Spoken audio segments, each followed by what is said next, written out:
Hello and welcome to Dialogue. Continuing a 31-year tradition, China's foreign minister is in Africa for his first official visit of the new year. With talks centering on vaccine cooperation, economic recovery, and transformative development. What does Foreign Minister Wang Yi's visit mean for the continent hit hard by the pandemic? What tops the agenda for African countries when it comes to relations with China? And where do China-Africa relations go from here? To talk about these issues, I'm joined by He Wenping. She's a senior research fellow at the Chinese Academy of Social Sciences. Hannah Ryder, founder and CEO of Development Reimagined, and Dr. Adekunle Osidibe, researcher at the Institute of African Studies at Zhejiang Normal University. That's our topic. I'm Zhou Yue.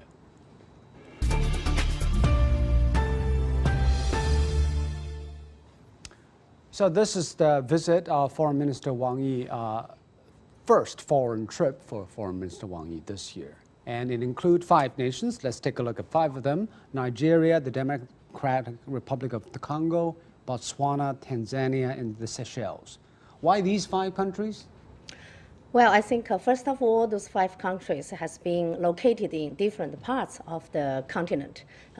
Nigeria is to the west of the continent, and also it's the biggest economy in Africa and also the biggest population country in Africa. So it's quite important, and also serving, as our very close partner in our China-Africa relations, either in trade or in investment or contract, labor contract projects, so on and so forth. And then the Democratic Republic of Congo, DRC, now is going to be the person country in this African Union in this year, 2021. And also is the largest, I think, by the size and also by the resources in the continent. You know, the size of DRC is equivalent to all the size of the European countries. So it's quite big. When I travel there, you know, in the south of that country, like Bukavu, I was there in Bukavu, and people told me, I said, I want to fly to the Kinshasa, the capital city. They're saying, no, think about that. It's quite far. It's not convenient even by the flights. So don't think it's just, a large country. Yes, a large country. And also they just changed the government. And so since they has already had a new president, I think they haven't done any high-level official meeting with Chinese government yet. Okay. So it's very important. And then Botswana, Tanzania, all located in the Southern Africa. So they belong to the SADC country, Southern African Development Community. So that's another part. And then the Seychelles, we all know, located in the Indian Ocean. So I think by this diversity, and also bigger country like Nigeria and a smaller country like Seychelles. And then because for the Foreign Minister Wang Yi, one of his the missions, his goal there is not only saying goodwill visit, they also need to exchange idea about how to proceeding this coming FOCAC meeting going to be taken place by Senegal. So by those diversity, those talking with different parts, those countries in different parts of the continent, I think that will collective those feedback. And Dr. Osidibe, of course, this is a very ambitious diplomatic tour, considering the context that a lot of countries are still ravaged by COVID. But what do you think of the foreign minister's trip to Africa at this particular time, as always, the first choice for the foreign minister? Oh, thank you very much. It's a very good development, I think, towards China-African relations. It's true that since the 1990s, the Chinese foreign ministers have taken Africa as their first region to visit every year. I want to see it beyond the tradition of foreign ministers of China visiting Africa.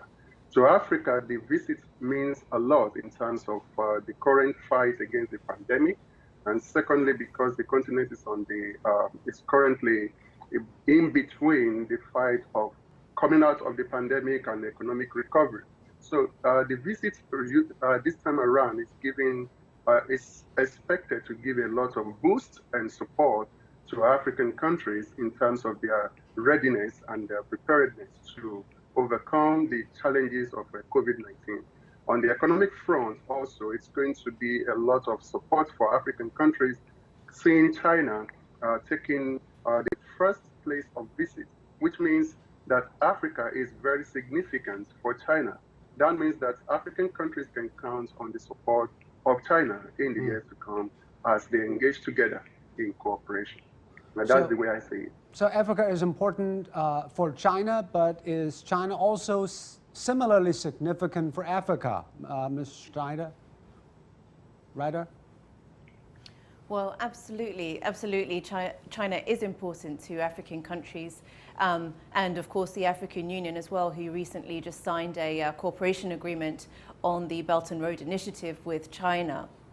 It is important, and I think this visit in particular can serve a number of different objectives. Of course, every single country, those 5 countries are very diverse, as Professor He mentioned earlier. They're very diverse, so they will have very different needs from China in terms of the relationship. But overall, there are a number of priorities which African leaders, every time they have a chance to work with and speak to Chinese leaders over the next few months and years, there's a number of priorities that they should be focusing on. Of course, COVID-19 being one, but finance and trade being 2 others, which are going to be really important for supporting African growth and development post-COVID-19. Let's talk about different destinations, Ms. He. First, Nigeria, because it's the 50th anniversary of diplomatic relations with China, and also, as you mentioned, it is the biggest economy.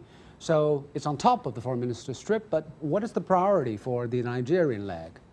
Well, those priorities, I think, is no difference with other African countries. As Foreign Minister Wang Yi mentioned at the end of last year, when he, get those joint interview from Xinhua Agency and also the TV, the headquarters station, saying 3 priorities. One is the vaccine cooperation, another is economic recovery, and also a final one is the transformative, development. So vaccine cooperation right now is the priority, and also this anti-pandemic cooperation.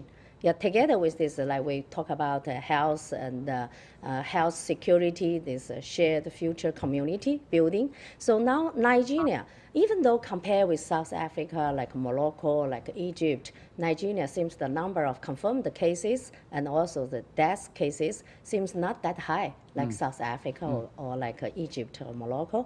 But because given the population, yeah, this high, density also there.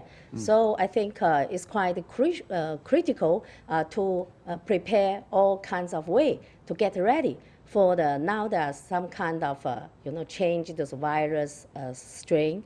Now it seems can spreading faster than the first generation of this virus. Since you already mentioned COVID, I want to ask you, how is your assessment of COVID spread in Africa? Because according to Africa CDC, there are only 2.8 million confirmed cases, although the number is rising. But considering what is happening in Europe and North America, that number is not alarmingly big. Can you tell us why is that? And is there an underreported cases out there, or simply because Africans have done a good job containing it comparatively? I think both situations you mentioned are there. So one is they're quite impressive, good achievements, because given this number, just 2.8 million, compared with United States, compared with Europe and Brazil and India. So this is quite good.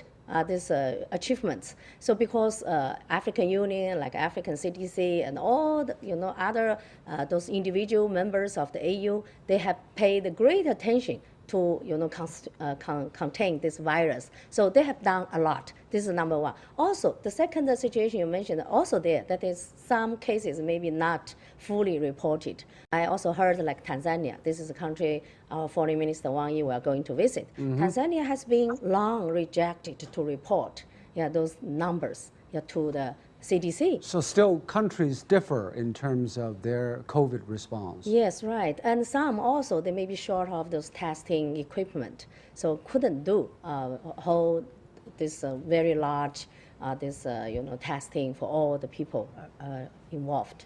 And Dr. Osidibe, according to your knowledge, what are the Africans' number one concern in terms of the threat from COVID? Is it containment of the virus? Is it reopening of the economy, the livelihoods? What are the priorities? Okay, thank you very much. To the African countries, I think first and foremost, the most significant and the urgent thing to be addressed is the issue of the economy. That is because before COVID-19 came, before the pandemic, most African countries have been struggling with poverty. It's a common challenge on the continent. And with the arrival of the pandemic now, it's more difficult for people to live, and the issue is rising into social insecurity. We have seen that happening in many countries where people, resort to antisocial activities for them to just survive. Now, we need to put the pandemic under control. So African countries, first and foremost, have done so well, like Professor Kerr said, but we still need to do more in the area of testing and control. Testing and control. Maybe the reason why we are thinking the figures are not high can really be because of the fact that not many testings were done. But even with that, what is working for the African continent is because of the fact that movement of people across the continent is not as quick as in developed countries. So the virus movement across border is well limited. So we must contain the virus. And secondly, African countries need to quickly move out of the current economic recession. That is to survive the post-COVID-19 season. And you mentioned the economic impact, because Nigeria, we understand, is China's largest project contracting market and also largest export market. So has the economic cooperation and the economy in Nigeria suffered because of COVID, and how big an impact is that? How resilient is the economy? To a large extent, the economy has really suffered because China remains Nigeria's top trade partner. In terms of resource exports, the country has not been able to export much of its the major resource, which is crude oil, has not been able to export this to China as it could be. And secondly, because the country is resource dependent, the impact of the COVID-19 on export of crude oil has really affected the economy significantly. Now, the area that can be looked at now with the visit of the Prime Minister is how can Nigeria move out of this current recession? And there are opportunities available in non-resource areas, which is where the Chinese can come in helping Nigeria. Not only Nigeria, most African countries can survive this post-pandemic season by diversifying, because resource dependency has been a major problem affecting the economy of most African countries. So they're diversifying mostly into agriculture would be a very good area for them to start from. You mentioned diversification. Ms. Ryder, the Chinese Foreign Minister also said that the priorities for China-Africa cooperation should be focused on three things, as Ms. He mentioned: vaccine development, economic recovery, and transformative development. That means we must diversify the African-China cooperation, economic cooperation, in a certain way. But in which way, and how can we do that? Well, let me also just contribute to the previous points. Certainly, COVID-19 has had an impact, but as Professor He was saying, it's had a very diverse impact, and not necessarily to do with the key impact for COVID-19 has not necessarily been a health impact, although of course people have died and people have suffered. The key impact has been an economic impact, and it relates to Africa's relationship with the rest of the world. African economies were African leaders and governments were very quick to respond to COVID-19. Majority of African countries shut their borders before they even recorded 10 cases. But that also meant that they shut their borders to tourism, to other key means of bringing in revenue.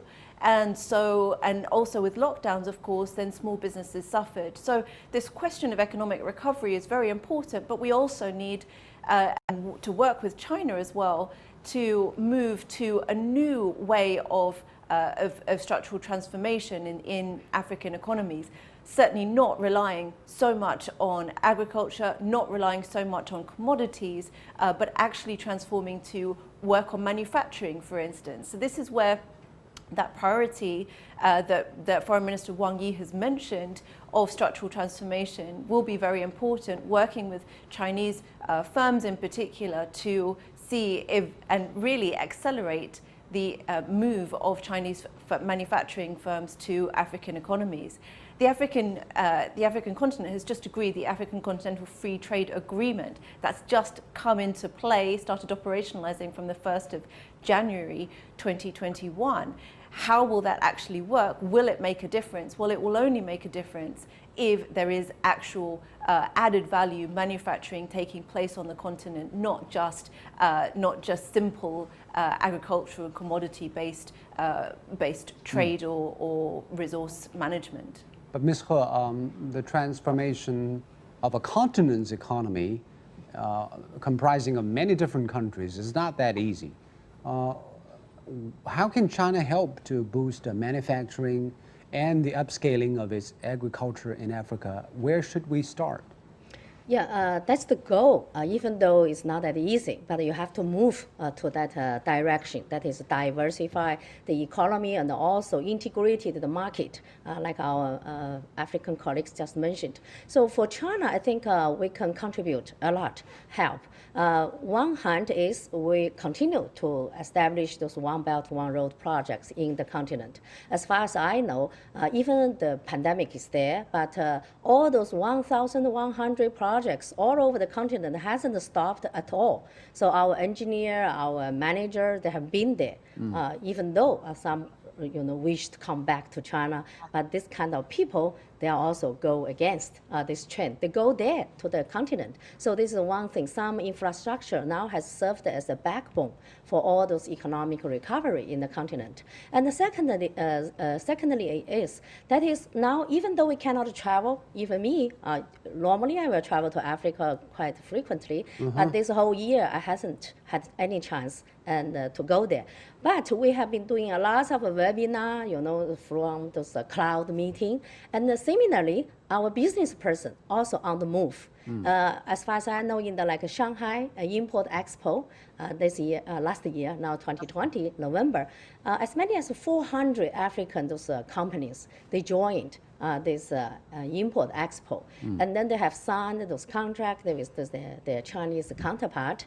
And Rwanda, this is a very typical case, this country, Rwanda, they have signed the called EWTP, this agreement with Alibaba, this network. So you can order Rwanda made coffee, Rwanda made those chili, spicy, those things, all over from our Taobao. So the trade has been affected, but it's not being stopped. Of course, even they get new access now to all the way into the China market. This Chinese market is very big, so they can join the B2B business. Yeah, even though this business person cannot travel here, talk in person, but they can join those online, this exhibition, those meetings, from those internet. And also internet, now we are talking about not only this meeting, now the Huawei, they have a lot of office in Africa. They have been building, upgraded those 5G in African continent as well. Yeah. So those things, I think, will give a new direction for those we call new economy, new infrastructure. Yeah, compared with those traditional infrastructure, road, port, but those internet, B2B economy and 5G and even smart city building, all of that. This is another way, for bring the economy, recovery. But for full economic recovery, we'll probably still have to wrap up this COVID thing, and that vaccine is important. Sure. So a number of African countries, including Egypt and Morocco, are now joining China's vaccine cooperation programs. Egypt has already received Chinese vaccines that are approved for emergency use. So my question is, Dr. Sidibe, are Africans welcoming Chinese vaccination programs? What are the options for different African countries? What are they considering? At the moment, the the Chinese vaccine in Africa is yet to be on a high scale reception, the way we can talk about it, because so far only a few countries, Egypt and I think Morocco, have already signed off to this the vaccine. The question right now for most African countries is how to actually contain the virus within their borders using the system that they have already have in place. Most of them have the experience, for example, with the previous outbreaks of Ebola. We have Lassa fever and other major outbreaks like that on the continent. But when it comes to the vaccine at the moment, looking at it that China and a few developed countries have it, we hope that with Egypt and Morocco already accepting it, most of other African countries will be coming on board to accept it because it will play a significant role in controlling the pandemic. At the moment, most African countries, especially the influence of colonialism on the continent is still very strong, even till now. Most of them are still not very willing to quickly accept things coming from China. They are still looking to the West, but now the obvious thing is that most of the vaccines available in the market now have been grabbed by the developed West. So there is no other option for African countries than to look elsewhere, which is where China comes in. And with the experience that China has in that area, I think it's going to be of major help for African countries to accept the vaccine and at the same time be able to overcome the current challenge of the pandemic so that they can move on to the economic recovery phase post-pandemic season. And Ms. Ryder, what's your take? What will be the rollout in Africa in terms of vaccinations is going to be? Yeah. Well, as you know, my firm has been tracking everything that African countries have been doing on COVID-19 from the beginning, whether it's closing the borders or also doing all of the testing. And if you look at testing numbers and look at that compared to the rest of the globe, what we find is African economies have so far tested 2.2% of all tests that have been done in the world so far. Now, if that's any indication for what vaccines might be in terms of distribution, that is extremely worrying. And so, I think most African countries and citizens ultimately will be pragmatic as to where they will be able to get vaccines from. I think the question will be who is there and able to provide and support African nations, especially the poorest, with free vaccines, what the UNAIDS Executive Secretary calls a people's vaccine. This is really very important for African economies and especially for that economic recovery, so that, for instance, Africans can travel to other places, including China. Africans can also invite tourists to come back and to have a great time in African economies. This is it's going to be absolutely crucial. Yes, indeed. And 2020 has been a year ravaged by COVID, but it also marks the 20th anniversary of the Forum of China-Africa Cooperation, FOCAC. So what is the role of the Forum in China-Africa Cooperation? Here's Foreign Minister Wang Yi has to say. Together, we have drafted and implemented 10 cooperation plans and 8 major initiatives. With China's help, over 6,000 kilometers of railways, 6,000 kilometers of roads, nearly 20 ports, and over 80 large power plants have been built in Africa. Two-way trade has grown 20-fold, and China's direct investment in Africa 100-fold. We have expanded cooperation with Africa in new business forms like digital economy, smart cities, clean energy, and 5G, thus boosting high-quality development of Belt and Road cooperation between the two sides. So, Ms. He, let's first talk about the FOCAC meeting itself. It will be held this year in Senegal, but many people say maybe the agenda and the items on the forum will be adjusted because of COVID. What might be the changes? Yeah, we all finger crossed to hope that the pandemic will be over by the time our Senegal hosted the FOCAC meeting can take place in a very regular way. So who knows? Yeah, nobody can predict what's going to be happening in the future. But anyway, to prepare it, like Foreign Minister Wang Yi traveled there to exchange idea with their counterparts there. So we really hope, of course, the FOCAC, as we have done like in the year 2015, 2018, this time around, Africa is the host country. So absolutely, I think the #1 priority issue will be the health cooperation. Okay. Yeah, because pandemic has showed this is a very crucial thing. Before, Africa suffered from Ebola, and then this malaria has been there all the time, and then HIV/AIDS, and now this time is COVID-19. So this health issue, security issue should be the #1. Yeah, you cannot guarantee maybe the next time, maybe another one coming over. So you have to prepare yourself ready. So this is #1. Secondly, of course, economic recovery. What is the way forward? Africa now, they try very hard to kick off this free trade zone. Yeah, the first day of this year. So no matter how hardship it will be, so the AU said we have to do this. Yeah, make the first deal happening, and then it's kick off. So kick off is easier, but how to sustainable, make it sustainable. So this is another thing, to how to make this market become an integrated one. Cannot be just done based on goodwill.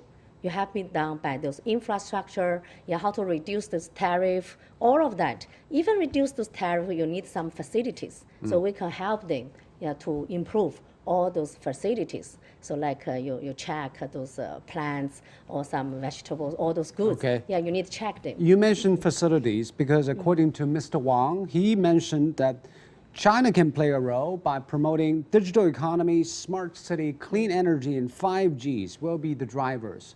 So, Mr. Sidibe, do you think those kind of technologies and platforms might be the way for Africa to further promote the economic integration? Yes.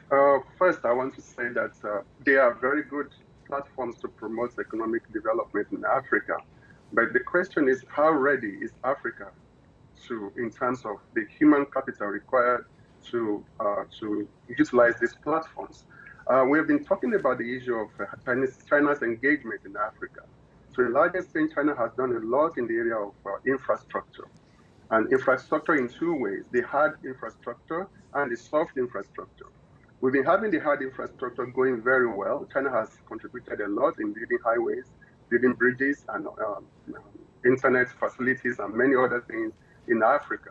The soft infrastructure too, China has given a lot of scholarships to African students to study in China. Many of these students have returned to Africa, but they are yet to be fully engaged in these Belt and Road projects. This is an area where China and African governments must come together to ensure that human capital being built must be those that can be immediately engaged in all these projects that we're talking about. If we're talking about e-commerce, we're talking about 5G, we're talking about transformation, agriculture. Agriculture is not the traditional agriculture we're talking about. We're talking about massive mechanized agriculture that will be adding values to the product. So we need the human resources, the soft infrastructure to be built up in Africa. They must be trained and retained in Africa, not taken out of the continent. So we should have a plan on the platform of FOCAC. And this opportunity of having the Foreign Minister of China in Africa, African leaders need to come together and start looking at how can we build our infrastructure to engage them in this area. Thank you very much. I think we're running out of time. Thank you very much, Dr. Sidibe, Ms. Ryder, and also Ms. He. And you've been watching Dialogue here on CGTN. I'm Tu in Beijing. Thanks for joining us. Goodbye.